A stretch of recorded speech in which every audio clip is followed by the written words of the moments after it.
Boa noite! Estamos começando o programa Bate-Papo Legal, aqui pelo canal TP Fest, com o apoio do Viva Mais Saudável. E para você conferir as nossas programações e nossas entrevistas, é só acompanhar a agenda TP Fest. Hoje a entrevista é pelos espaços jurídicos com a advogada doutora Maria Benedita, ela que é da Bahia, vai estar conversando com a gente sobre direito bancário voltado para o financiamento. Uma boa noite a todos. Sejam todos bem-vindos. Vamos enviar aqui já o. Estamos aguardando a conexão.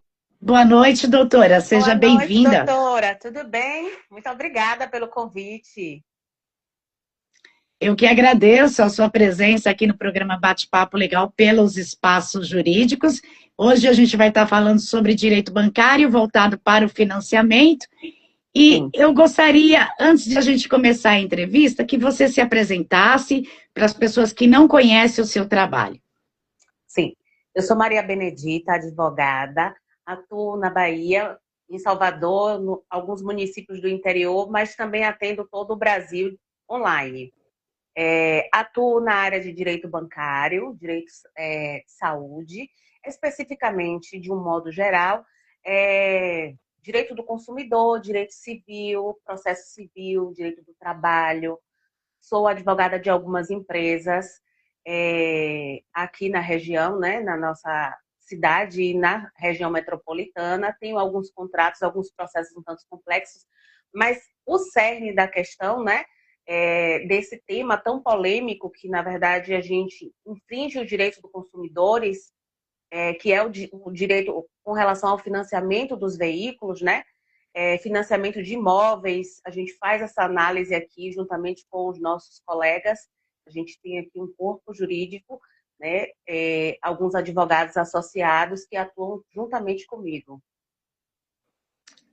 Doutora, então eu vou começar a perguntar quais são as cláusulas mais importantes que o consumidor acaba esquecendo, né, de analisar, acaba passando batido, vamos dizer assim, pelo contrato do pouquinho sobre isso. Então, doutora, na verdade, o consumidor ele não detém um conhecimento específico em relação aos contratos, né, de um modo geral. Especificamente com relação aos contratos de financiamento, que são, via de regra, contratos que são engessados, são contratos de adesão, o consumidor ele não tem a possibilidade de discutir se ele aceita ou não aquela determinada cláusula. E o único meio possível para discutir, para dirimir essas questões, é o judiciário, né? Então, ele tem que ajuizar uma ação. O problema é que o consumidor, quando ele busca esse amparo judicial, nem sempre ele é ouvido, né? Entende-se hoje que exista uma, entre aspas, má-fé nessa discussão. Mas em todos, a grande maioria dos contratos de financiamento, principalmente de veículo, eles possuem cláusulas, venda casada, cláusulas abusivas, venda casada de produtos que não foram ajustados, é ofertada uma taxa de juros e praticada outra, mas no final do contrato eles fazem uma memória de uma alteração no contrato que o consumidor, a olho nu, ele não consegue visualizar, e aí ele assina aquele contrato, ele assume aquela obrigação, porque assim, não é você financiar um carro no valor de 100 mil reais e pagar uma parcela de 2 mil. A gente precisa entender o que está inserido no contrato. O que é, por exemplo, a taxa 7, que é a reunião de todas as taxas, e essas taxas elas são inseridas no contrato, inclusive, por exemplo, com relação ao seguro prestamista, com relação à avaliação do veículo, uma taxa imaginária que eles colocam, que eles inserem no contrato e que o consumidor ele não detém esse conhecimento, entendeu? Então, da análise desses contratos, a gente consegue identificar todos esses vícios, esses problemas que a gente só pode resolver judicialmente. Inclusive, eu ia te perguntar mesmo quais são, como poderia saber, né, os juros abusivos, que é colocado pelos bancos e as taxas que eles costumam inserir no contrato sem a pessoa saber, né? A doutora já até respondeu, né, essa pergunta. E Mas eu vou então. em relação a isso, eu vou te esclarecer uma coisa que muitos advogados aqui que atuam, eles não verificam. Inclusive em outros estados que eu tenho ações semelhantes. Aqui no estado da Bahia, a gente tem a súmula 13 do Tribunal de Justiça que determina que os financiamentos de veículos aqui da nossa região tenham por base a taxa média do Banco Central, que é uma taxa estabelecida por órgão federal, né? Então, um exemplo de um contrato que eu tive aqui na semana passada de análise, né? O Banco Central determinou a taxa para aquele determinado banco, isso está no site do Banco Central, todo mundo tem acesso, porque basta acessar, basta buscar a taxa média do mercado para o financiamento de veículos. O Banco Central ele traz essa planilha periódica.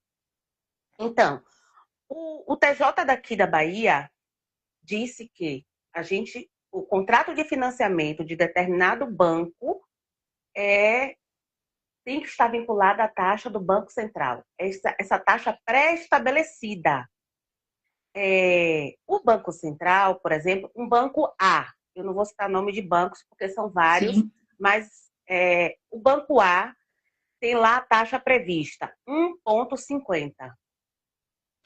1,50, exatamente. Foi assim o caso do cliente. A taxa ofertada foi de 1,76. A primeira taxa praticada pelo contrato foi de 2,38. E o final foi de 2,76. A taxa final aplicada ao contrato, com exceção, esse cliente, ele financiou um valor de 200 mil. Esse valor de 200 mil, com a taxa final praticada de 2,76, ele pagaria 460 mil. Por quê? Houve a inserção de seguro prestamista, de taxa de avaliação do veículo, taxa de avaliação de um veículo 0 quilômetro, nota fiscal, que ninguém avaliou, na verdade. Não existe a necessidade de avaliação de um veículo que vem com nota fiscal de fábrica. É uma taxa ilegal. E dessa taxa ilegal, que custou R$ 900, tem a inserção de juros, que foi dividida em 60 meses, a inserção de juros de 2,76% ao mês. Ou seja, isso onera muito o contrato. De uma taxa que é totalmente indevida, que não tem previsão legal, que o consumidor não comprou, entende? Além disso, o seguro prestamista, outros acessórios que eles embutem. Nesse contrato especificamente, desse meu cliente, houve um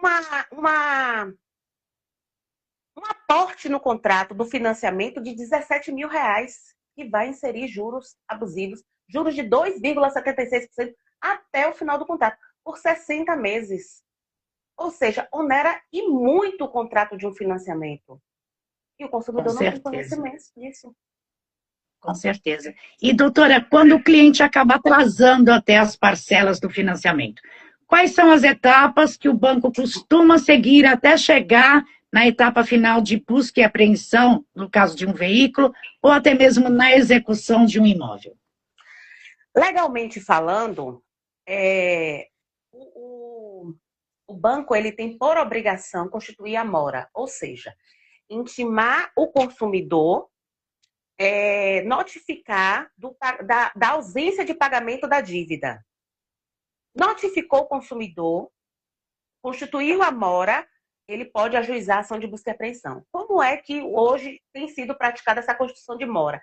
O envio de uma notificação extrajudicial para o consumidor, para o endereço do contrato. Normalmente, essa notificação ela é enviada, mas não existe uma regulamentação, uma certeza se o consumidor recebeu ou não.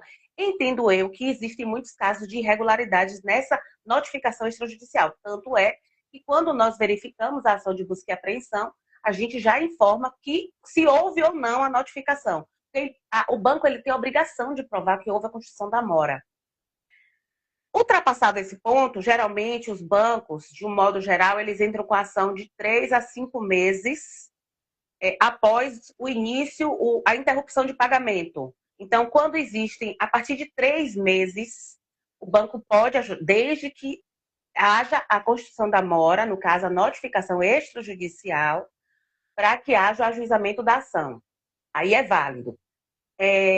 Constituiu a mora, o banco ajuiza a ação de busca e apreensão.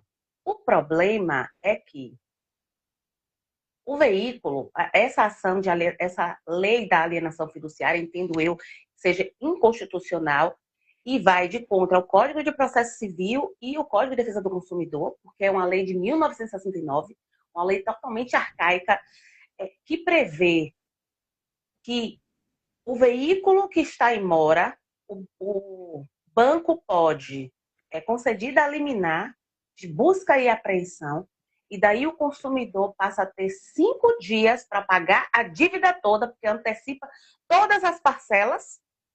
Então, o consumidor tem 5 dias para adimplir todo o contrato de financiamento sob pena de perda do bem, inclusive dos valores que ele pagou. A lei prevê que pode haver uma restituição de caso haja o suprimento da dívida, a devolução do que ele pagou.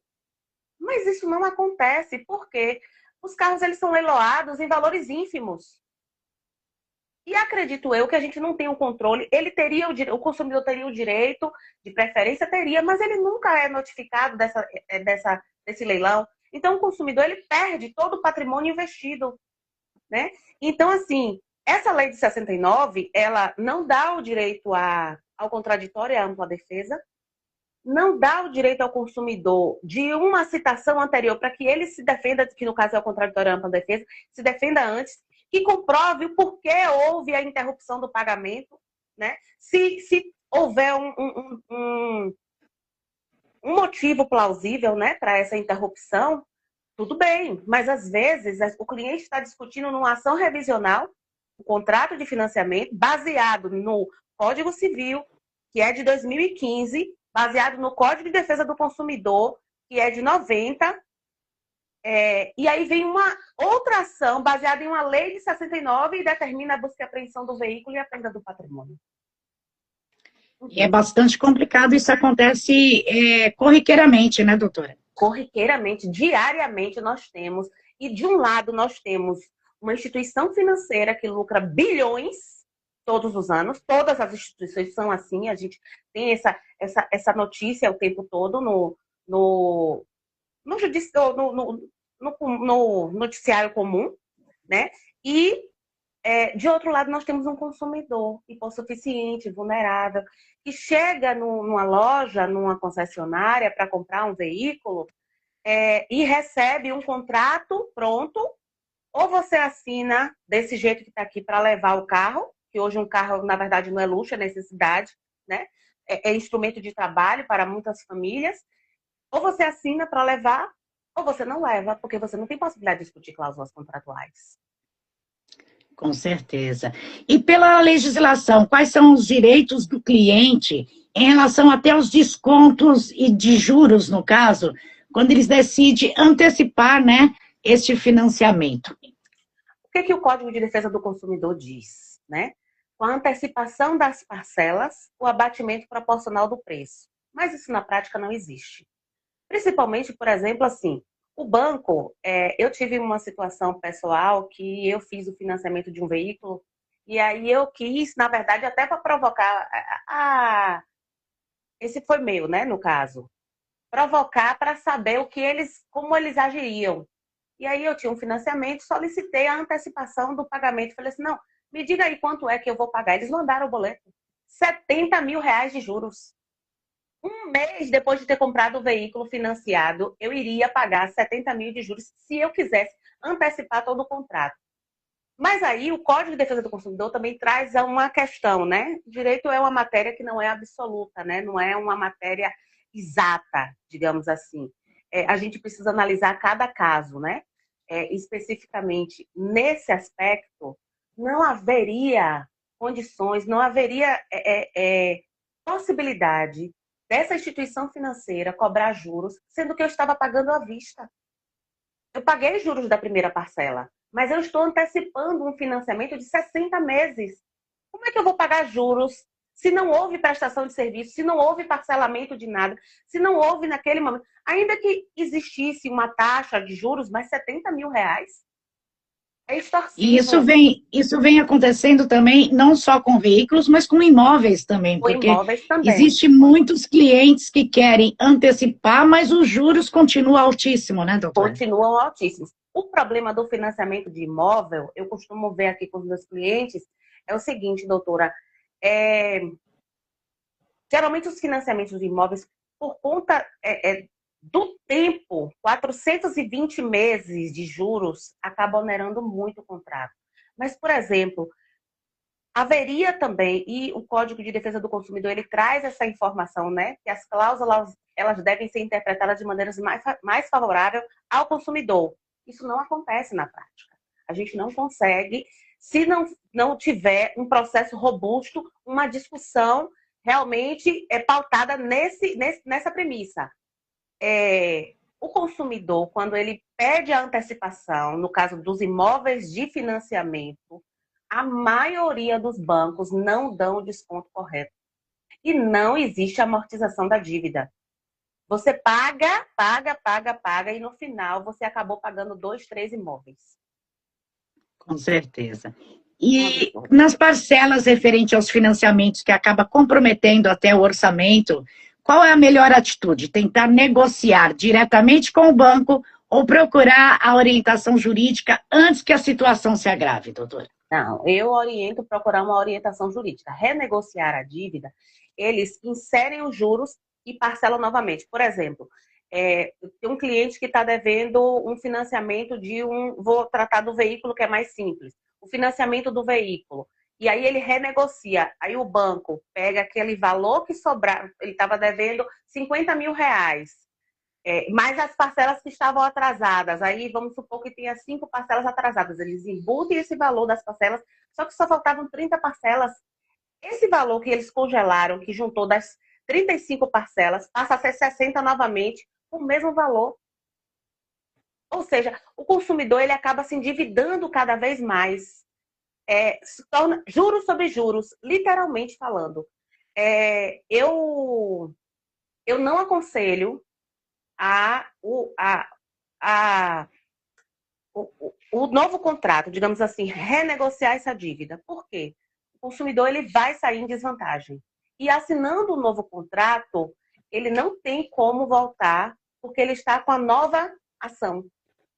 Entendeu? Ele assumiu, ele fez a confissão de dívida daquele novo contrato. Isso, na verdade, a gente pode até discutir, mas é um problema muito mais grave. E ele vai sair realmente em situação de desvantagem. E no caso da portabilidade de crédito, realmente funciona para quem deseja transferir o financiamento de um banco para outro com juros menores? Não, não é tão simples. Isso aí a gente chama de substituição, né? Ou substituição da garantia ou substituição do banco. Um banco, na verdade, ninguém faz nada de graça, né? A gente sabe que eles não são bonzinhos. Existe alguma coisa aí que eles vão ganhar, lógico, e o consumidor, como ele não tem conhecimento, ele acaba sendo induzido em erro. Então, o que eu vejo muito aqui na prática? Quando existe essa aquisição de dívida de outro banco,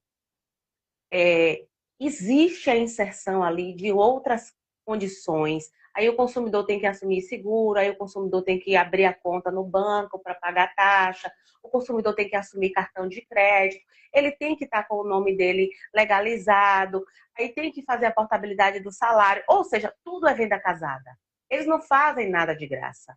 Então, assim, o ideal é que se houver se o consumidor percebeu que aquele contrato, aparentemente, ele possui juros abusivos, houve venda casada, houve venda de serviço que ele não solicitou, eu indico procurar um advogado. E um advogado especialista. Por quê? Um advogado que não seja especialista, ele não vai ter o olhar, por exemplo, de que ele está discutindo em uma ação, na verdade, o direito do consumidor, o direito civil e outros encargos que, na verdade, outras situações que podem levar à procedência daquela ação e o reconhecimento do direito daquele consumidor. E o banco também, as instituições também, elas costumam dificultar também essa portabilidade, né? Quais Assim, os maiores empecilhos que eles colocam, doutora? crédito. Eles não permitem, na verdade, a maioria dos bancos, eles dizem não ter a possibilidade, porque assim, é de livre critério do banco conceder ou não crédito, né? Os bancos, eles não são obrigados a emprestar, ninguém é obrigado a emprestar dinheiro, né? Nesse aspecto, os bancos, eles negam. E os bancos, eles, de certa forma, tentam dificultar o contrato, porque aí fica cada vez mais oneroso. Eu não aconselho. Essa portabilidade de um banco para o outro, eu não aconselho. Certamente o banco A não é melhor do que o banco B. Acredite. Se você eles inserem no contrato de uma forma que até para nós advogados é difícil conseguir identificar. E, doutora, quais são as principais vitórias hoje que a maioria dos clientes conseguem na justiça dentro de ações que envolvem contratos de financiamento? Olha, da forma como eu trabalho, né, eu não, eu tento mudar o olhar do judiciário para as minhas ações, para que eles entendam que de um lado existe uma instituição financeira que detém é, sistemas, pessoas que são especialistas, contratos engessados que já são pré-moldados, né?